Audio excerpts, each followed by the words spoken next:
Howdy, folks. Happy Friday, Wildcards. We have an awesome guest today for today's awesome.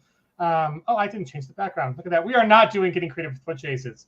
Office hours with Tracy. So let me get Tracy's background up. But Tracy, welcome to the show. You almost need no introduction because your fan club is already here and in attendance. Evidently, yes.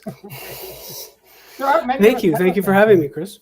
Yes, it's awesome that you're here. So so for folks who are brand new, this is Office Hours, where we get to know the folks who make the games you love to play. And Tracy's worked on a number of Pinnacle projects. So before we get into the deep background, tell us about your inner child. Where would folks know you from Pinnacle projects? And then also, we definitely need to get in your ACE licensee setting that is upcoming. So why don't you start there on where folks might have seen your writing before? Sure. So the first thing I did was an adventure for the Savage Worlds Explorer, which is now defunct and gone, called The Curious Death of Violet Evans. And we can talk about that a little bit because there's like how I got to meet Shane and all that stuff. But also the bigger stuff after that, I did Disaster at Grand Atomica, which is an adventure for the Suede Kickstarter that I did. And after that, I got asked to do Holler. So no, I didn't write Holler, of course. Tim Hurley wrote Holler, but I was contracted to help Tim sort of bring it into the Savage Worlds fold and sort of do the developing there for it and doing a little extra writing here and there. And I wrote one of the GM Screen Adventures for it, which is The Savior of Hollow Oak. And then after that, I got harangued and cajoled into doing Pine Box Middle School, which is Scott Woodard's manuscript, along with Ed and Preston in the East Texas University universe. And so I did a lot of work on that. I ordered art, I did the editing, I did some extra writing on it, and I also wrote an adventure for that, which was The Curse of Wilson Quarry and the GM Screen. So those are the big things. I've written all sorts of little things. I've also written for the World Builders thing, which came with Suede. A few other adventures like for Doomguard and stuff like that. So it's sort of an ongoing thing. I've got some other contracts that are out in the wings, so that I really shouldn't talk about yet, but I'm doing them. So that's cool. And then, of course, I have, as an ACE licensee, I'm doing Han Cluster, which is my sci-fi setting. No small resume, Tracy. So actually, I think you missed one of the important things. It's like you were some of the brains behind one of the coolest new modular game settings in Suede, right? Sure. Well, I mean, I'll try not to be too modest, but I suggested to Shane during Suede that we might, because he had already written like quick combat rules for Explorers Edition after he went to a con and had to run a con game in really fast, like 30 minutes or something like that. So we come up with quick combat. And I thought, hey, Shane, and I actually reached out to him, I thought we should make it quick encounters. And then I, unsolicited, wrote up what I thought quick encounters would look like in the book, like how I would write it, right? Then Shane said, this is a cool idea. And he asked me a few questions. And then he took it and sort of massaged it and changed it, and that's what ended up in the book. So that's pretty cool. Like I didn't expect that to happen. I just had an idea, and I had the courage to go to Shane unsolicited and tell him what I thought. So it's obviously worked out for you. So why don't you start with, like, how did you get into role-playing games as a kid, and all the way up through how did you meet Shane and get involved in the Peg family? Sure. So I started in role-playing games when I was in like fourth grade or so, fifth grade maybe. And my first game was Tunnels and Trolls, Kin St. Andre, which is sort of an old D&D knockoff, right? It's still around. You can buy like the deluxe Tunnels and Trolls book, which is thick and awesome. And I started with that, and I did a little bit of basic Redbox D&D, but I didn't have players to play, so I mostly just read the adventures and said, what if, I wish, And then after I finished a little 3-year bout of homeschooling while I was in grade school, I went back to junior high school and met up again with my friend Daryl. And Daryl Hayhurst, as everybody here should know him. I met Daryl back in like the 3rd grade, or the 2nd grade or something along those lines. And I missed him for a little while, and then we caught back up in junior high school. So then he was playing role-playing games at that point. I joined their group. I met my friend Mac McCallum, who I'm still friends with and is doing some stuff with Han Cluster for me. And the rest is history. And then I went off and, got educated. So I went off to college and got a theater degree, and then I got another theater degree. And then I came back to gaming and Tucson in like 2012 or so. And then I hooked back up with Daryl again. And so from then, Daryl was a fan of Savage Worlds. He was a fan of like 50 Fathoms at that point. So he introduced me to it. And at first it was a little new to me. And like the system it was different than other systems that I'd messed with. And so it took me a little while to get used to it. But once I did, I was like all in and fully embraced it. And then because of Daryl, and I owe Daryl a lot, like in anything I am in gaming is because of Daryl. That's just the truth. A great enabler. He is. What he does is he's such a contrarian, and I'm such a person who's so down on myself that I'll insult myself, and he'll say no. He'll be contrarian about it. And he'll say no, you're great. You're going to do this. You're going to do great things. You're not writing yet, but you will be. And so he kept doing that to me, and I kept okay. I'm going to start writing then, and then. I decided I wanted to do something for Savage Worlds, and I was running an ETU campaign at the time for Daryl and for some of my other friends, and I had an idea for an adventure, and I'm like, oh, I really kind of want to do this, and I ended up telling Shane beforehand, like I think it was at Crit Hit or something, which is a Phoenix Con, and I didn't know him that well. I just like, Shane, I think I want to try to write an adventure. He's like, great, go for it. And so I said, okay. So, I got in touch with Matt Cutter, who was doing the Explorer at the time. And I pitched Violet Evans. I wrote Violet Evans. And then Preston read it and had notes and sent me what he thought, like challenging me to change some stuff. And so I did. And it got published. And since then, I've been writing Teen Crush, which is another adventure I wrote for the Explorer. And then Grand Atomica, and then Holler, and then Pine Box, and the Doomguard adventure, and there's some other stuff as well. Is Grand Atomica also sci-fi?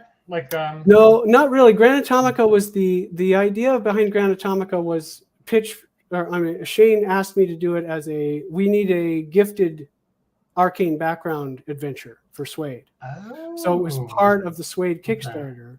And he says, I need you to do something for the gifted arcane background. I'm like, great, I'm going to do it. I'm going to do a low-level supers with the gifted arcane background, which basically means you got 1 power, but like 15 power points or something to use it with, right?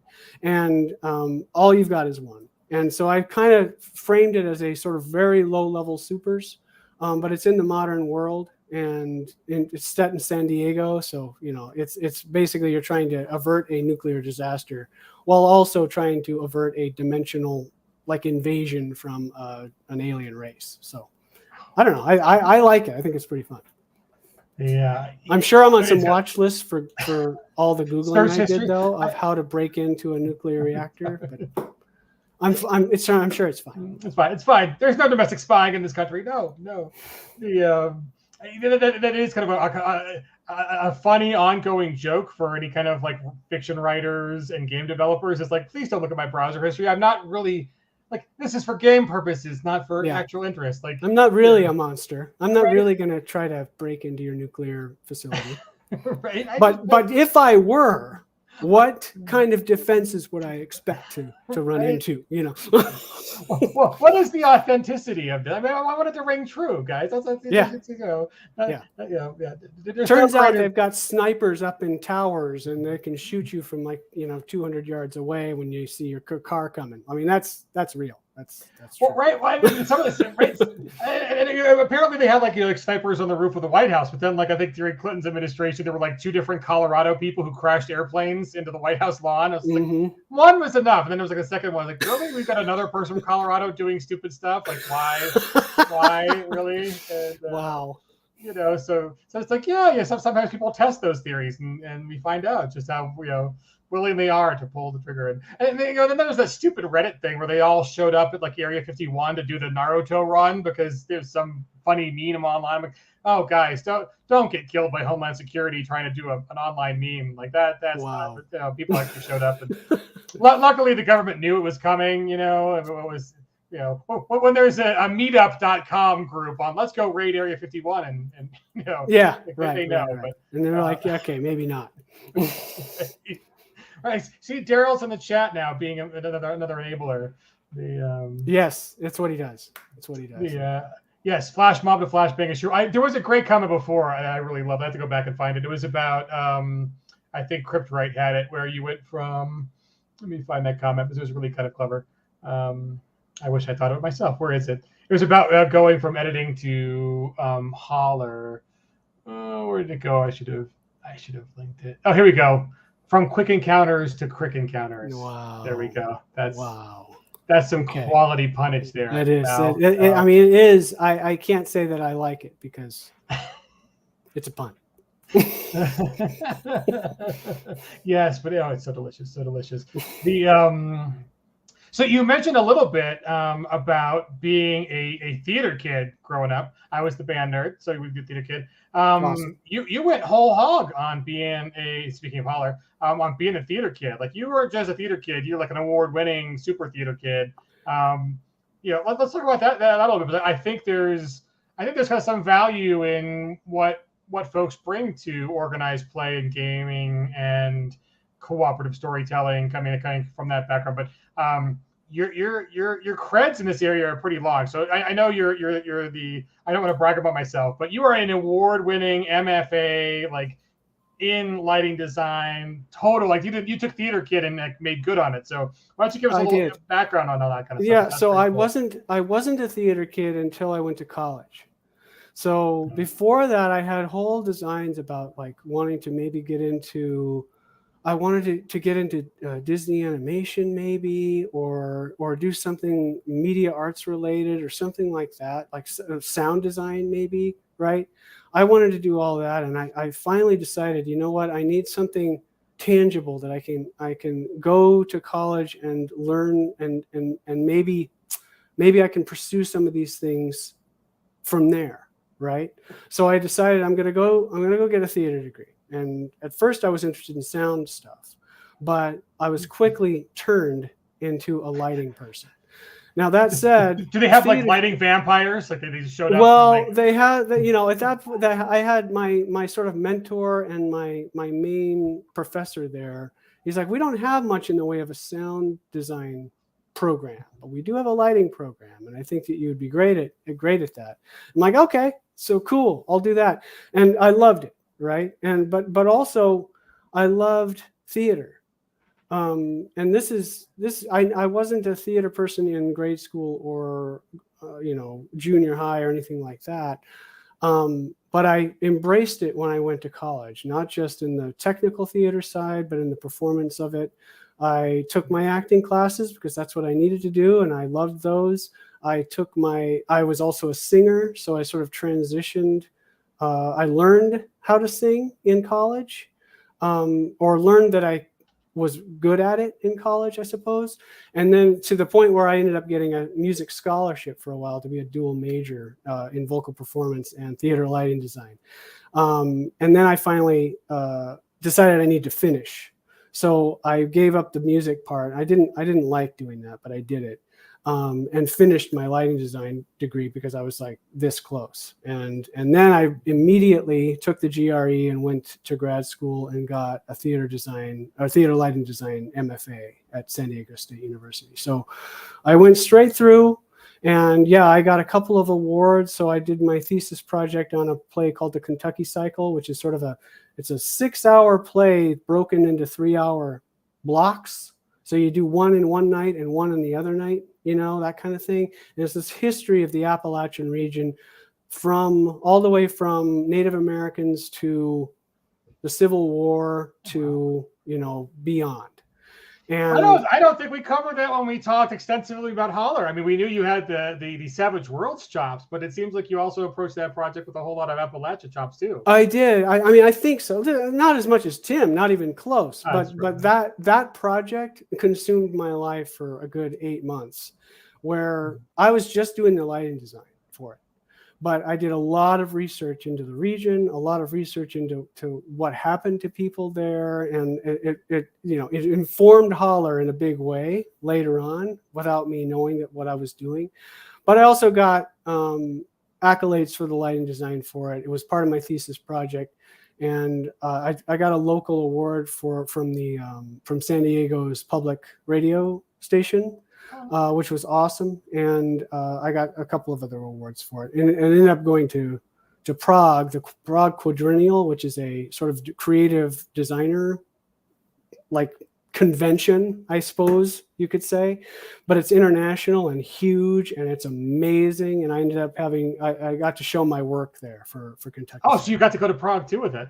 Yeah. Oh, wow. Yeah, it was pretty awesome. That's on the bucket list, like that Prague and Buda and Pest, and I mean the whole Danube is just one of the places that it's like that's a whole different world. I'd love to see someday. So I'm totally. It was awesome. It was very cool. And while I was there, I decided to like play hooky from the quadrennial for a couple days, and got on a train and went to Poland, because I had always, my bucket list was to go visit Auschwitz.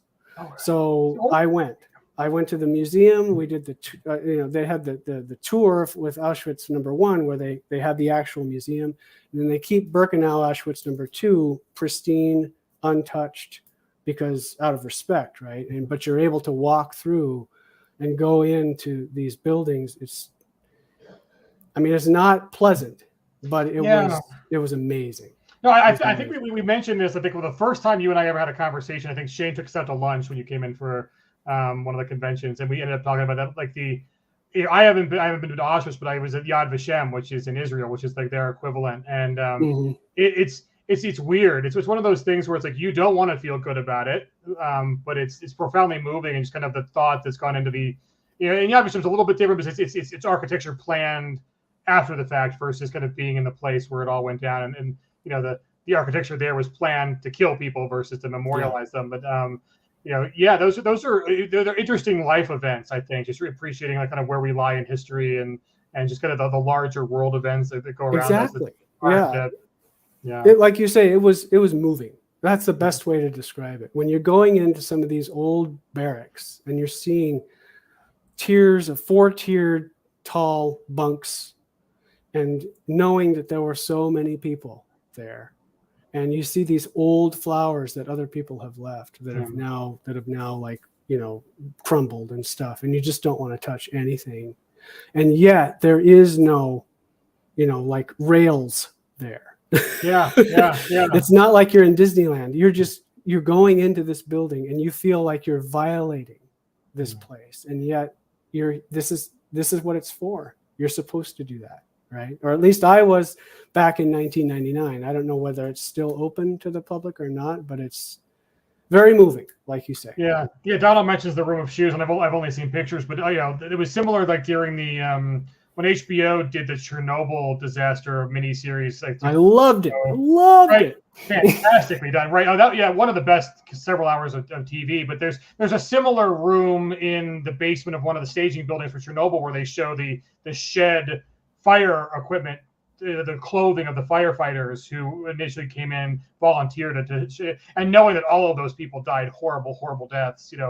Obviously a little bit different than mass murder and whatever, but just the memorializing of the clothing, like the shoes, and then this, and it's just like it is these kind of interesting tokens of humanity and history that just aren't, and very much even like Pompeii too. It's very similar. Having been to Pompeii, just having some of those things in situ and just knowing like that this is where a major event in humanity and what life and death and all kind of people were here. This happened. What was it? What I mean, you're here where it happened, and there's nothing quite like that feeling. There's nothing quite like it.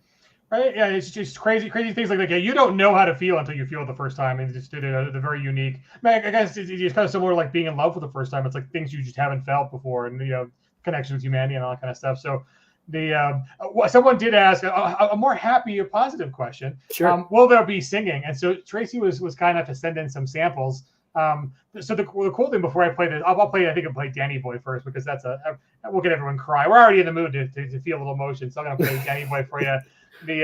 I think the only other time we've had singing on the show was Jody did a little bit of like Down to the River to Pray during one of the holler streams, and I'm like, I need to go capture that again and save it and use it for advertising as the cynical marketing person. But well, let's do a little bit of Oh Danny Boy, and then I think we'll end the show with a video. You got a great video where Tracy. Yeah, I was embarrassed. Multiple personality disorder. It definitely runs in your family, Tracy, because I think you played 16, 17 people in that video. There's 24, 25 if you include. Oh, geez, I didn't even care. Yeah, 25. Yes. It's fantastic, but I think it runs like 6 or 7 minutes, so we'll end the show with that one. But here's a little taste of Oh Danny Boy for the folks who want to hear, because everybody's Irish when you hear Danny Boy, right?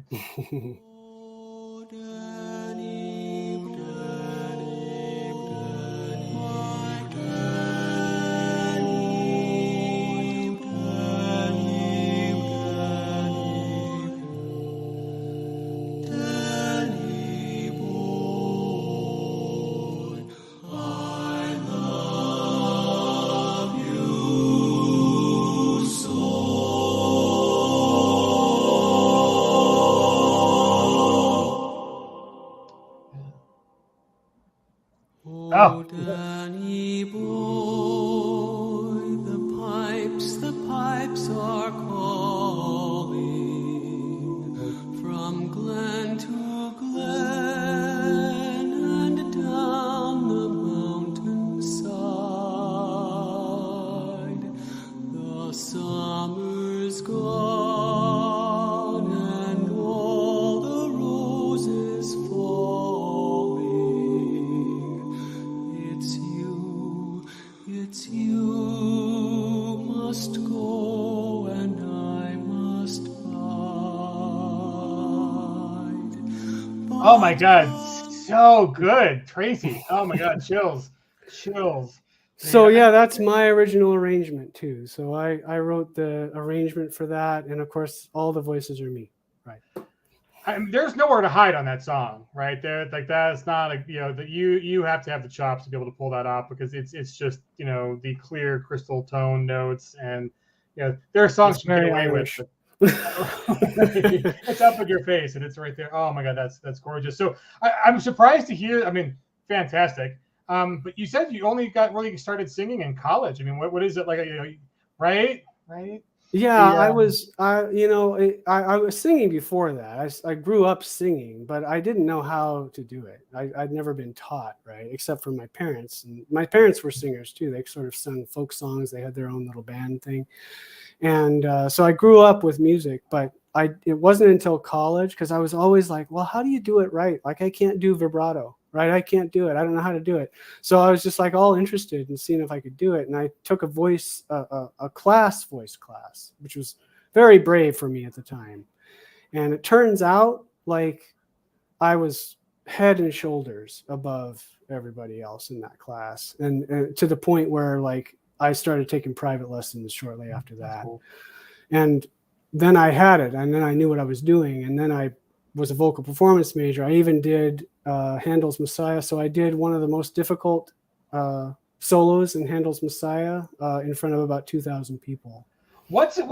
So yeah, you were Carnegie Hall. Yeah, like that's crazy. So before I get to Carnegie Hall, what is it?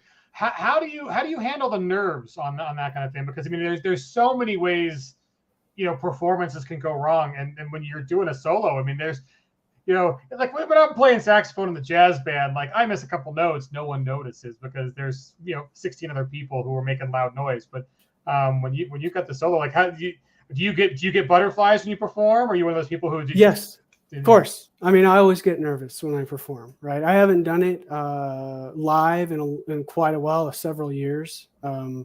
But when I did, and when I was at the height of it, when I was doing things in front of thousands of people, it was. I don't know. It's weird because if you're a performer, you know that all those kinds of weird like burps and all those other things go away on your yawns, they go away when you step up on a stage and do your thing. And if you've prepared enough, and if you've learned what you need to learn enough, you're not going to do it as well as you did it in the practice room, but you're going to do it well enough that people don't notice. You know what I mean?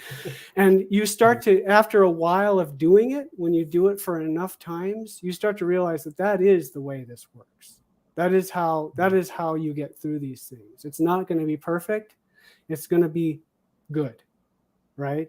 And that's true of anything. It's true of finishing a role-playing game. It's true of writing. It's true of anything creative like that. It's not going to be perfect, but you're going to do your best. And if you prepared good and well enough, then you're going to be okay, right? And the more you do it, the easier it is.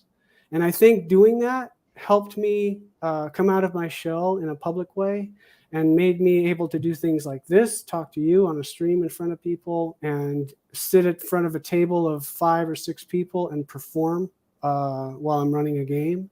Sit in front of Shane for the first time, which was scary as hell. Shane and Michelle, I was running for them. And just do it. You know, just do it. I think I credit my theater degree for a lot of things, but one of them is that, right? Being able to step up on stage, have the spotlight on me, and just go. I still have PTSD from running for Shane. Shane is not an easy guy to run for. I will put that out there. I mean, yeah, like I know he and Clint basically wrote the game. Jody and Clint are a pleasure to run for. Shane, it's scary to run for that dude. I think I've bombed it like twice so far. So maybe the trick is you just gotta be brutal with Shane. You can't. There's no mercy with Shane. Right.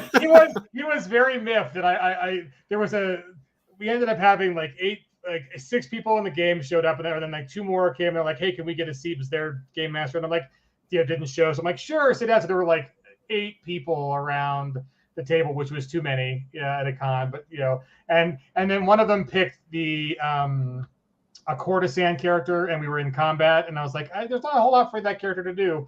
But I let them seduce a crocodile, and he was just not having that, and right out of this because of disbelief. And I was like, it was fun. But yeah. No, I mean, he's not right all the time. Maybe not, right? They still play Savage World. So, it was their first game. They enjoyed it. They're part of the community. So I'll take the half win on that. But Sure. But know that he's not right all the time. That's all. I think the funniest thing was I was running a SWAT for him on the Savage Cruise. And like we get to the final encounter, and his comment was like, "What are we doing here again?" And I was like, "In life, in the game." Going to explain like we're like 2 hours into this, buddy. Have you not been paying attention, or am I just that horrible where you have no idea why you're actually doing the things you're doing? But oh bless him. Shane's fine. So if you want to meet up with Shane, he's at Tremendicon this weekend, starting tomorrow. In is it Missouri? I think it's Missouri, somewhere in Missouri. I think so. And yes. Or GameholeCon, yes. Hopefully we'll get Shane to run for GameholeCon. And right. That is not a bad plan. Tipsy Flipper, a TPK. I think Shane would enjoy that. I think like watching the bodies fall. As long as it's he likes challenge, but he likes it to be believable challenge. Yeah, that's the trick. But I ran for him. I mentioned this to you, Chris, in the email. I ran for him the Trifling Matter, which is my Torg Eternity sort of campaign that I wrote with Brian Reeves. So Brian Reeves and I wrote it together. One of the best and most satisfying GMing and game design experiences I've ever had, because I ran it for Shane and Daryl and Simon and our group in Gilbert. And I was brutal. I was unmerciful. It's a horror adventure, and yet it's a horror adventure of the kind of type that I love, and Shane just absolutely loved it. So, and he got to do the crazy things, and I think he felt like he earned it, and that's the whole thing, is he's got to feel like he's earned it, and he will persuade you and trick you and try to get away with things that he has no right getting away with, but he's a very good talker and persuader, and if you just let him walk all over you like that, then you will lose his respect. But if you have good reasons to say no to him, then you'll gain his respect. It's kind of that's kind of the way it is. Okay, that's good to know. Good to know. Stand up to the boss. Demand that raise on That's the right. dice. Yes. Kill him. Don't worry about it. I mean, he was hiding in a coffin. I just attacked him with a swarm of spiders. I was merciless with him. Merciless. Oh, I do love that. So I want to talk a little bit about that, because I think we've had enough folks on that there is this kind of cool, simpatico, deep ties between Savage Worlds and Torg. Yeah. Not only developers, but like Shane himself has written for decades for Torg, and like you can definitely, I think if you look at, I haven't played Torg, but I've read Torg, and you can see Savage Worlds in there. Like you can see, this is just Savage Worlds with some more stuff. So, how talk a little bit more about that, about just kind of the history there and writing for one versus the other. And well, yeah. So I got into Torg because Shane dragged Daryl into Torg to do Torg Eternity. So Shane was one of the writers of the new Torg, the new machination of it, which is Torg Eternity, which is what I've been talking about. And he dragged Daryl into it, and then I ended up getting dragged into creating some adventures for it. And the first one I did was the Race for the Scarab, which is based on, it's sort of an Indiana Jones type adventure in the cosm that supports that kind of thing. And it totally is. Like you've got wing walkers on biplanes, we're chasing a seaplane, and you're having a fight in the air, people jumping between planes. Like that's how crazy it is. And then I enjoyed it. I liked writing for it, and I ended up writing a Delphi adventure for almost all the cosms except for 2, right? And that's what kind of got me into the Trifling Matter gig with Brian. But writing for Torg versus writing for Savage Worlds, it's different because Torg is a very card-based kind of game. Like between Initiative, which is not action cards like Savage Worlds, but has a special unique deck that does its own thing, and Destiny cards, which you have a hand of that you can use to, it's kind of like the adventure deck in Savage Worlds, except it's always there and you have multiple cards per person, right?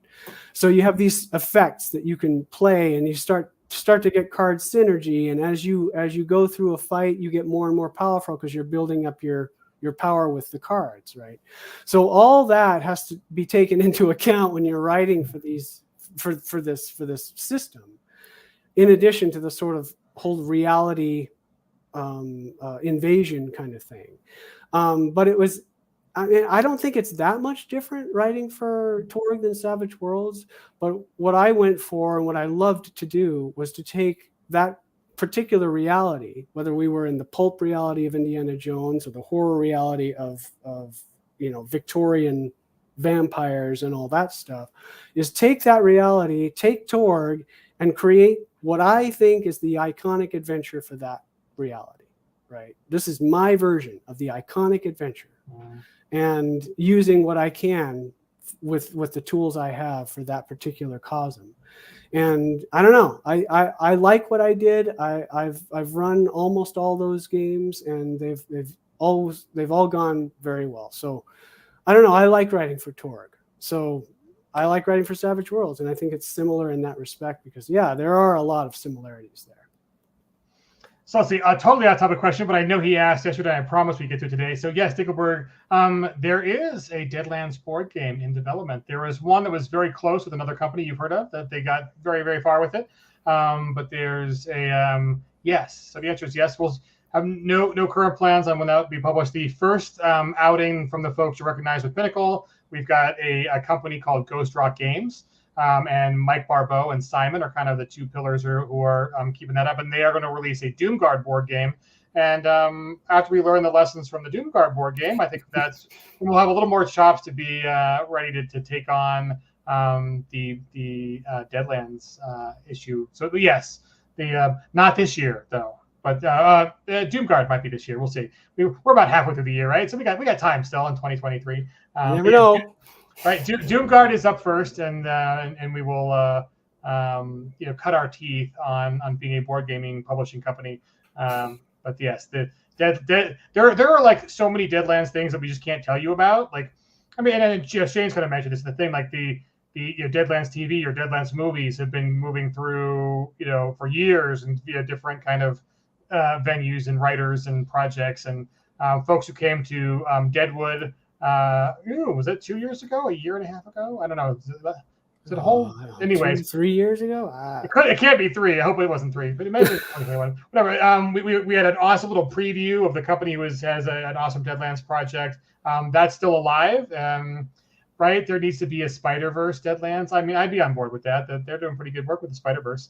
But so a lot of that stuff. I mean, let's just say Shane has a lot more meetings and a lot more different attorneys who have to cover the IPs and the dealings and all that kind of stuff with all that good stuff. So yeah, Deadlands has been, I mean, there was like an MMO at one point that was in the works, and then Xbox wanted to do an Xbox exclusive when they were going to be a production studio, kind of like Hulu and Netflix. And so one hasn't hit the big screen yet, or the little screen. Little screen's cool now too. But there are what do they call pokers in the fire on that. So that's what I can tell you.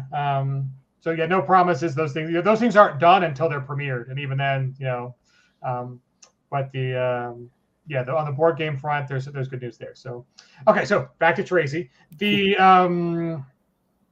let me get one of the cool connections we have, because I think it's kind of in addition to finding the Rocky Mountain Savages and helping organize whatever, my first people will want to listen to you talk about this thing was getting on a podcast that Ron Blessing had started.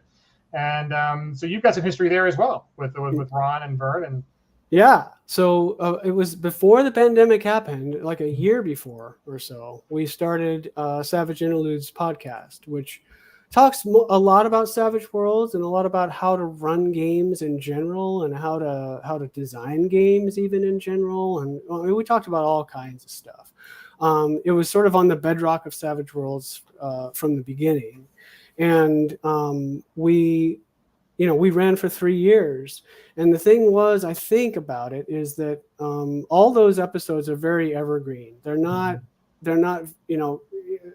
lost in time, meaning there's some news like sections in them, but the main topics are still useful and will be useful for years to come, I think. And some of my favorite episodes were like setting design that we had Daryl on and talked about setting design.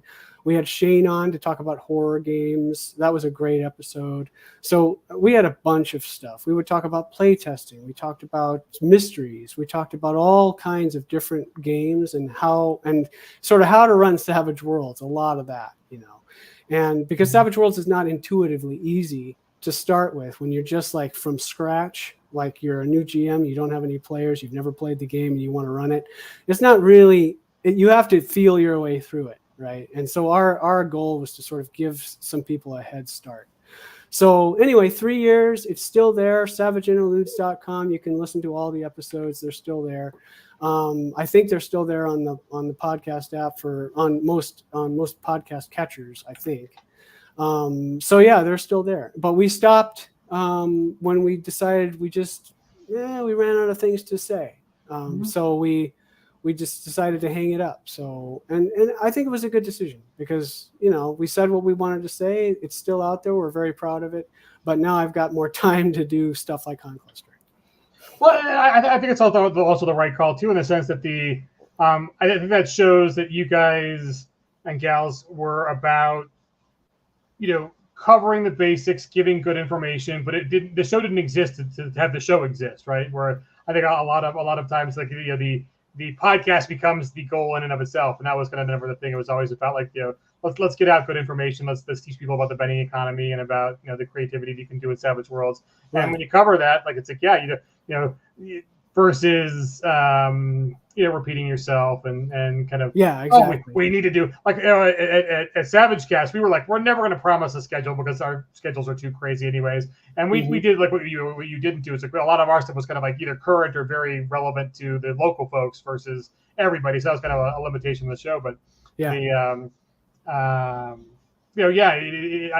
is good to see like, yes, this is good information. It's still up. I'll pump that link again.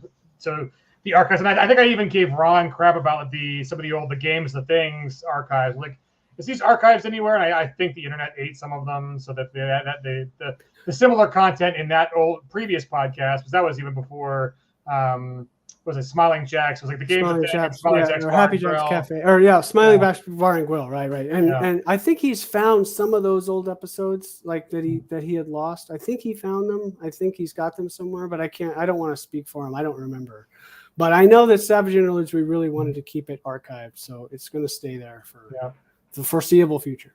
Yeah. No, that's good stuff. So one more question.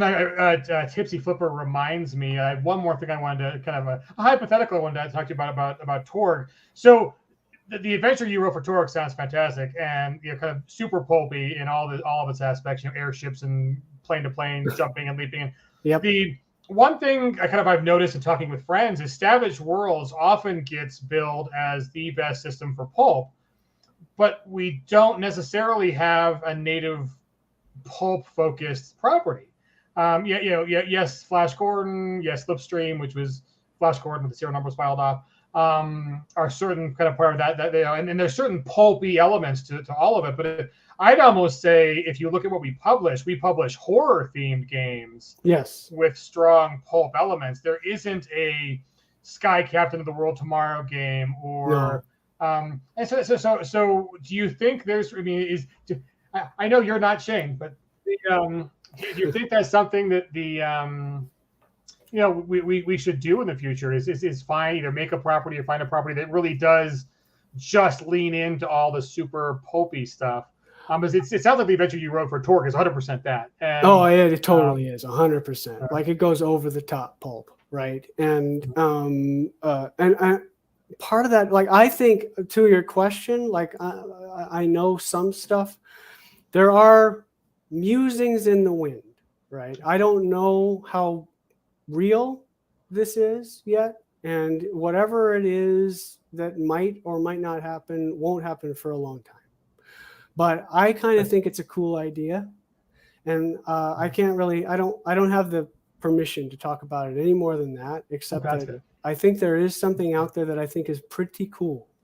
And it's not my idea, it's somebody else's, but I think it's a really cool idea, and that's something that I would like to write for when and if we do it. That said, though, Savage Worlds is sort of its default pulp, right? In a way, it's sort of like it's almost like we don't need it because everything is pulp, kind of, almost. But like you say, it's sort of a horror tinged pulp. That's right. Yeah. That's Shane's doing, right? Like that's what he loves. He leans into this whole let's wreck the world, let's make it really scary, and let's see what the PCs can do to make it better.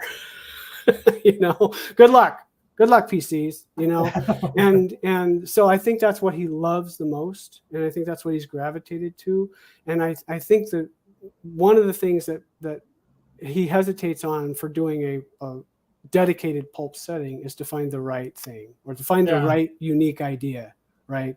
The something special, the twist that makes it a Savage setting. And I don't know if he's found it yet, but there are musings, there are there's talk in the wind. It's good. I just wanted to get you on so I could push the issues. That's one of the things I use. It just came up when I was thinking. I was like, man, we do have great pulp cred, but like we don't lean into it so much in a single setting. Rippers and Weird Wars and Deadlands. Those I think the horror is really there. And there's definitely horror in pulp. And there's that's another kind of interesting thing too is I think that's kind of the question, like on an Indiana Jones style game, right? Is that what property is the right one to do a pulp RPG game in? And, can you avoid the like solo hero when you're all just playing sidekicks kind of shtick? Or, is there, man? And the question is a lot of the pulp stuff too is like, if you think about, I just think about indie, and that's like, man, if you put someone in a fedora and a leather coat, I think they'd immediately figure it looks like indie, but they wouldn't make necessarily the leap to the 20s and 30s and 40s serials, where those indie was referencing them in that hat and outfit, because there's not a property that really kind of goes back and revives those for folks who aren't in on the serials. Those aren't necessarily the same references. So. Anyway, it's an interesting question I'd like to keep out there because I'd love to see where we as a company take that challenge going forward. Right. So. Yeah. Who knows? I don't know. Good. So Daryl asked the obvious next question. Tell us about what's upcoming with Han Cluster. So Han Cluster, I've talked about it a little bit on the Savage Universe stream, and I've got my own website, so hancluster.com is out there. I've been a little bit slower lately because we had a little bit of a hiccup in art production. So that's why I haven't really talked about it too much lately. It's still being worked on, not to worry about that. I've got some people who are itching to write some stuff for it for me that I've reached out to. But more than that, I'm writing it, of course, and the book is coming along.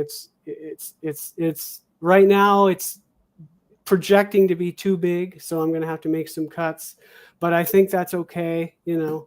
But yeah, Han Cluster is the elevator pitch really is that it's an optimistic human future where a strange discovery called the Drift has rewritten the rules of human interaction and connection, while also playing a mysterious part in the emergence of truly sapient machines.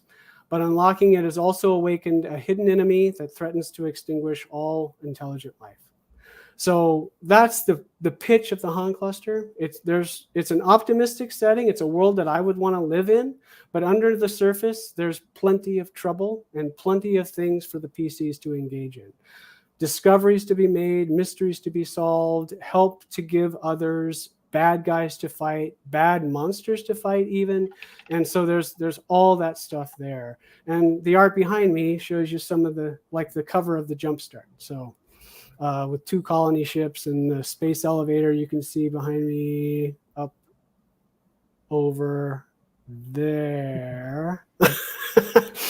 Down to the planet's surface. So anyway, so that's Han Cluster. I'm working on it, and I'm still going to be working on it for a while. I don't anticipate a Kickstarter until 2024 now, but it's coming along.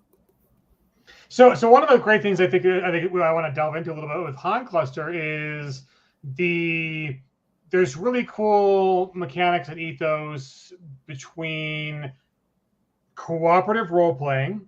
Mm-hmm. And how characters in the setting also have this unique connection and connectability, even with great distance physical between them. That makes for I think a unique. I mean, there are some other RPGs. I think none of the other RPGs I know that have attempted something similar are really the crunch RPGs. So I've seen some like Powered by the Apocalypse, like neural interface kind of games, and it was really light on this.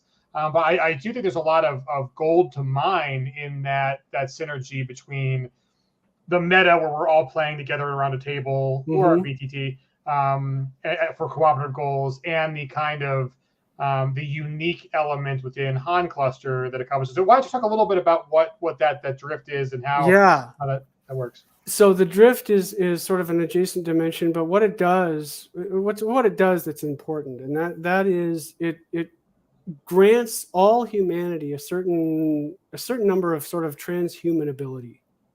It's unlocked for humanity once we reach the Han Cluster. Nobody knows why, but these transhuman abilities that humanity has unlocked include the ability to detach what I call their drift ghosts from their physical bodies.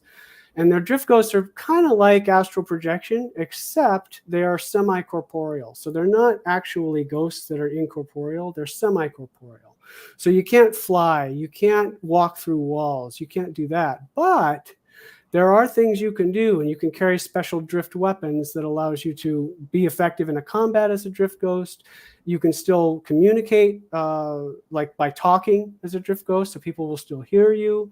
You can still, do things physically in the physical world. It just generally depends on how difficult it is that you might get situational penalties to do it. But more than that, the PCs of the Han Cluster, the people who are playing the heroes at the table, are all drift bonded together. And that means something specific in mechanical terms in Savage Worlds, which is they can not only communicate freely via sort of a telepathic link to each other, no matter what distance they are apart or what obstacles are between them, but they can also send their drift ghosts directly to somebody they're drift bonded to, no matter their distance or obstacles.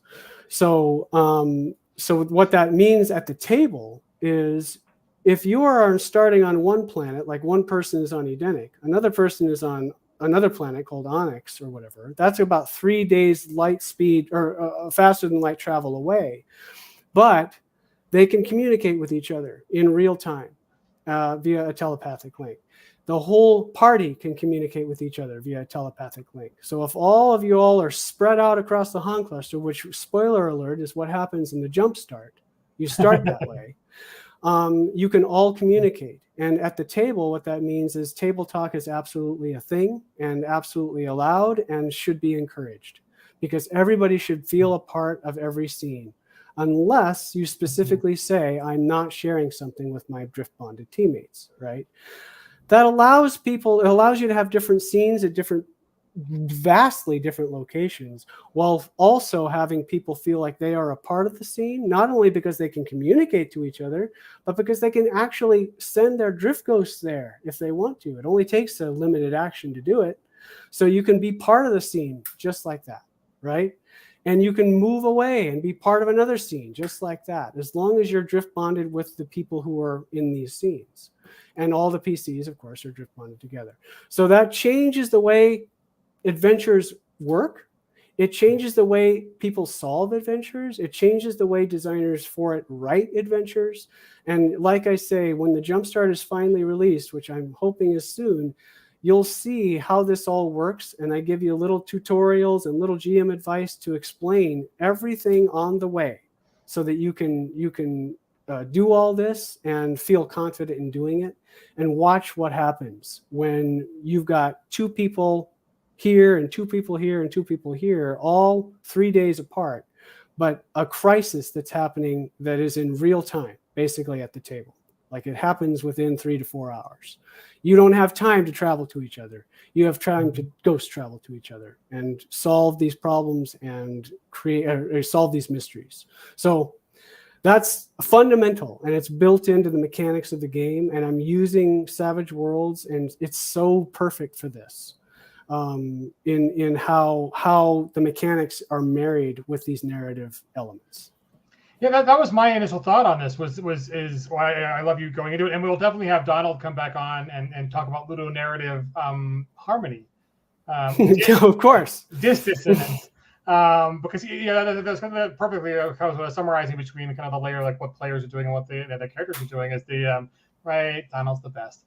It really does feel like it's something that should be in Savage Worlds natively, because it expedites parts of traditional RPGs that stumble, that leave people out of scenes and unable to participate in them. And because there are narrative things where the party will split, and they're like, well, but actually we sent the wrong guy to the thing, and now you're not getting your moment to shine because your character is not in the right scene. And well, turns out you get your moment to shine, and like I said, it's not only being able to connect the players at the table, it's also connecting the characters together in a narrative sense. Like, for some reason this is working, for some reason this has happened, nobody knows why.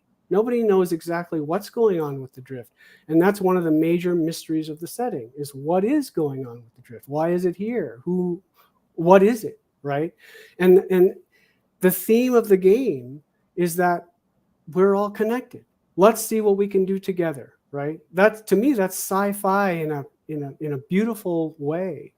But it can also be horror, because what if you're reliant on these things and suddenly they don't work? Right? Oh. Are you going to snatch the rug out? Is that what you're telling us, Tracy? What I'm saying is it's possible. Mostly reliable, but but it's possible that you could lose all this. And what happens when you do? And I think that's super interesting. Like, it also it speaks to what I love about humanity, this sort of collective consciousness that I see every day, right? I don't know. I'm a cockeyed optimist and a self-proclaimed one. So that's just the way it is, right? Oh, that's good stuff. That's good stuff. I'm super excited for it.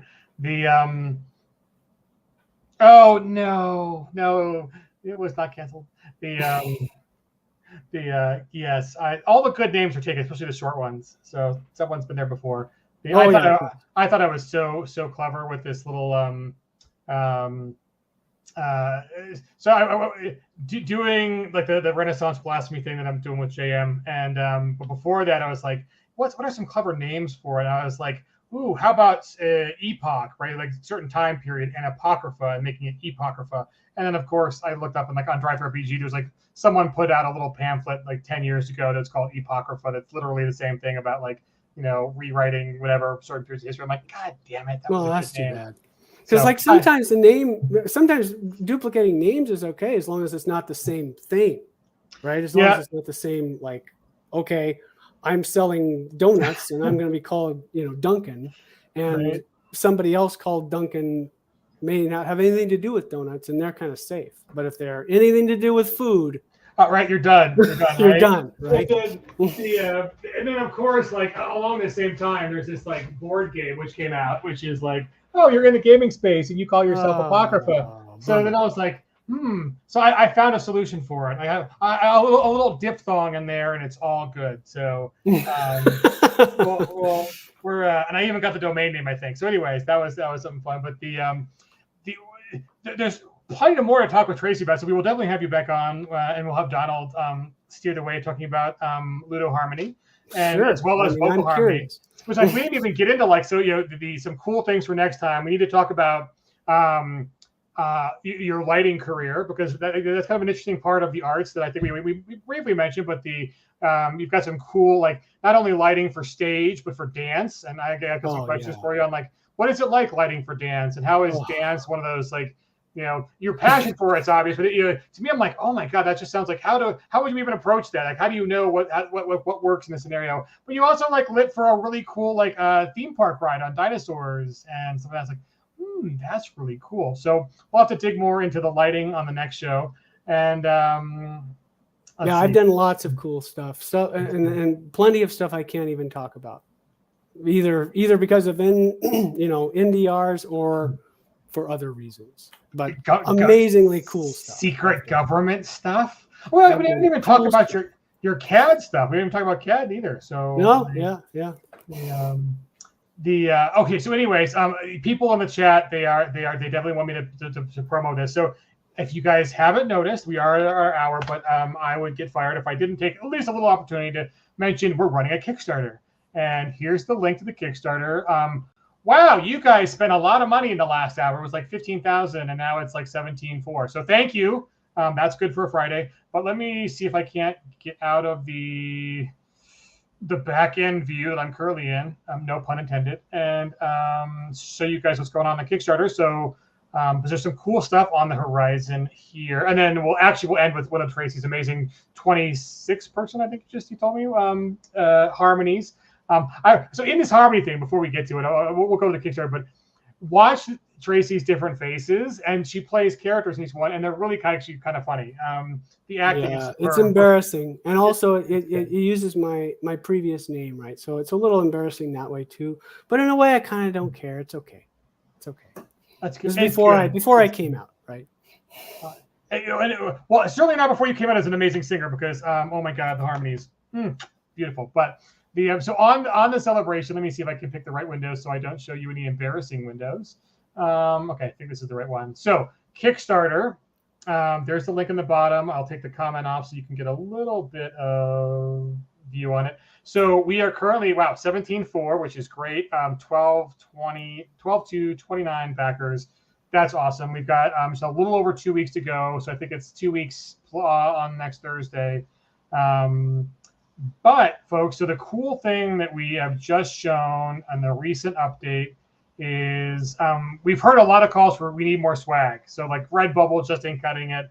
So one of the cool things, Jody's actually seen these bags in person, and that's why we can vouch for how cool they are.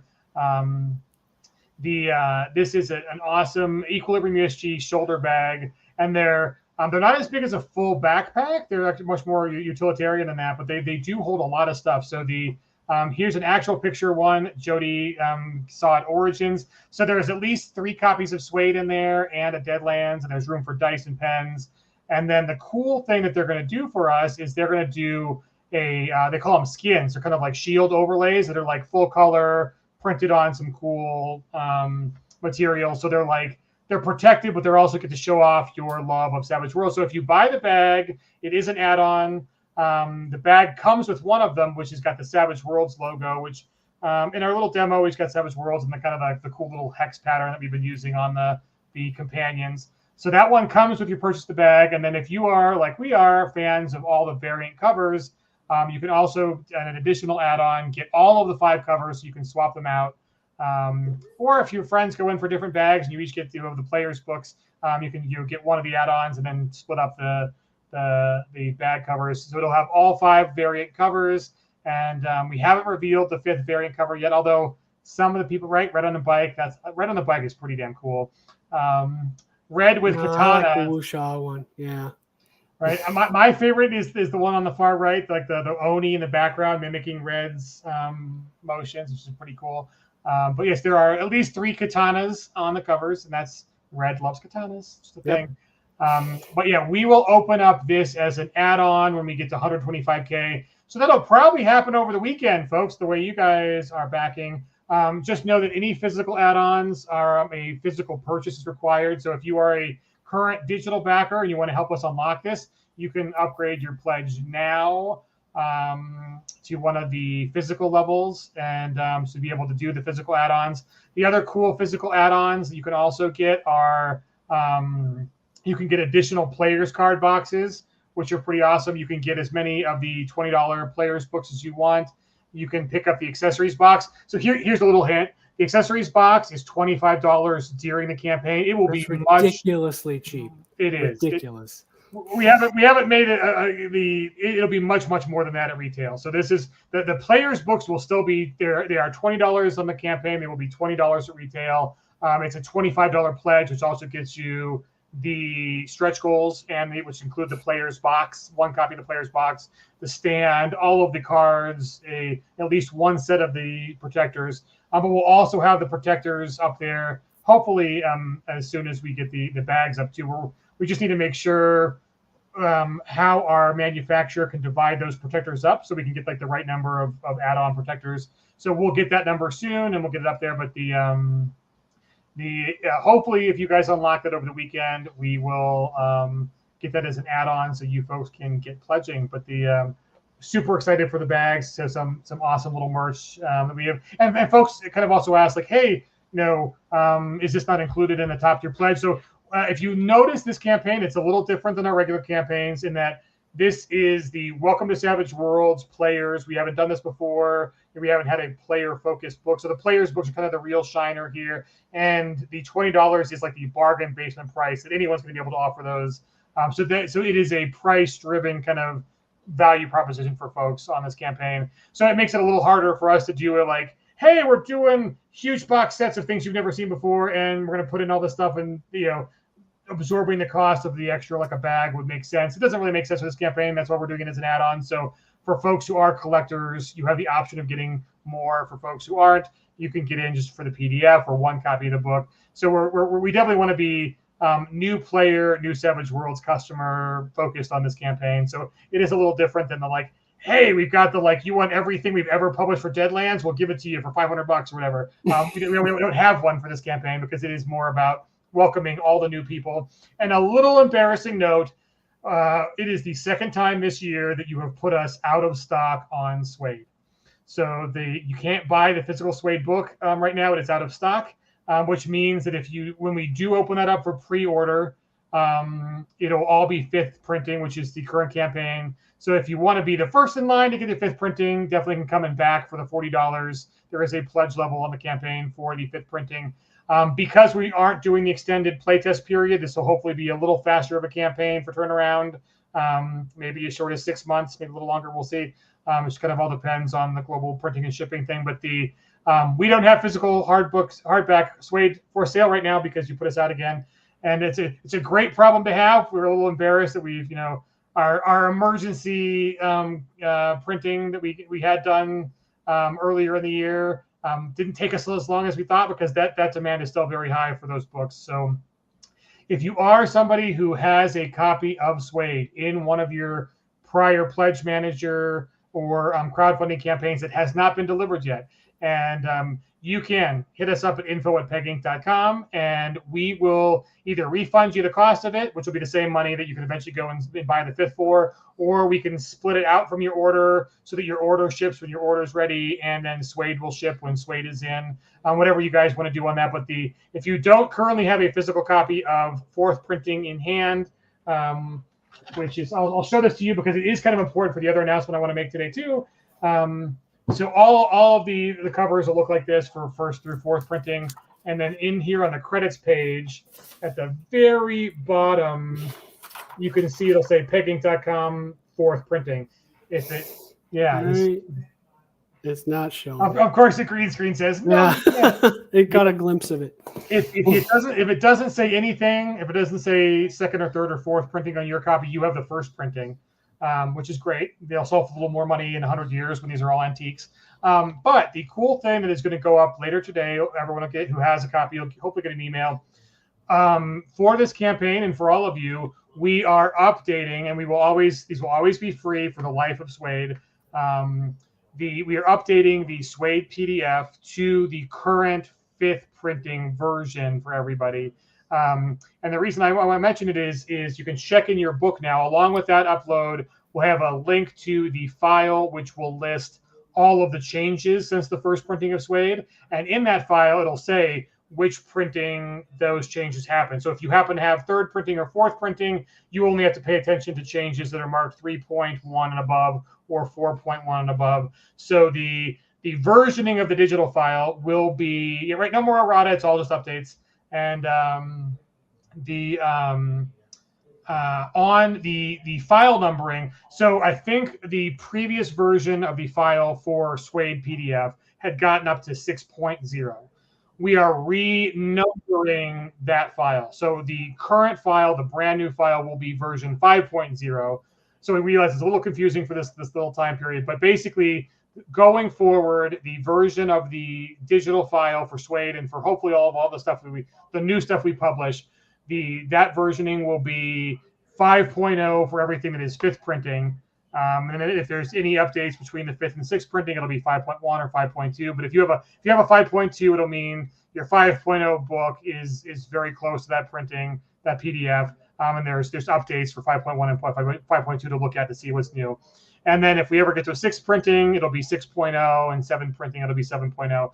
So just to be sure, this file will be brand new today. So if you don't already have this file, it'll go up. So we'll post links to the brand new one. It'll be in your downloads at peginc.com, but we'll send an email out when those go live. So it'll be the fifth printing of Suede. Sorry that we were having tornadoes here and the TV's on.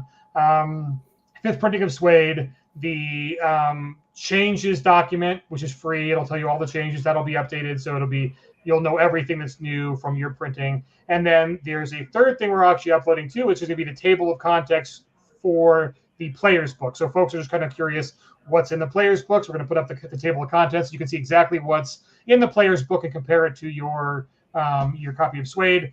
If you already have one of these, you don't need to buy a fifth printing. You can just get the free update document. There's only a couple changes, and they're all. But if you if your book has to be 100% in line with the PDF, go back for $40 now, or when we open pre-orders, if you have to have the newest, you can get it that way. But don't feel obligated to. There's nothing obsolete about any of your Suede printings, and we just want you to know what the updates are between your physical printing and the books, so and the PDF. So that'll be going live today. And so the leather bound ones, those are all first printing. I don't think we have any plans on doing another leather bound one for fifth printing for the 5th anniversary. Just because, again, we're trying to keep it player focused, and those books are still as good as the day they were printed. There's just a couple pages of updates, so it should be easy for you guys to get those. So I'll stop talking. I'll let you get to your games and your Fridays. We appreciate you joining us for Office Hours. We'll be back next week, probably Tuesday, Wednesday, Friday, or Wednesday, Thursday, Friday again, or maybe we'll see. We'll see what the schedule is next week. But we appreciate you guys tuning in for Office Hours, and enjoy your weekends and play some Savage Worlds, because I get to. So thank you, Tracy. It's been a blast, and we'll have you back. Thank you for having me to talk more Han Cluster, because there's so many more Han Cluster questions, and then also dance questions that we have to get to too. So Oh. So head out to CharCon on Friday. If you're in Tremendicon, go say hi to Shane. If you're in Missouri or Missouri, either one. And then John Doom, we'll see you in a couple hours to play some Necessary Evil. So cheers, folks. Have a happy Friday. Go play some Savage Worlds.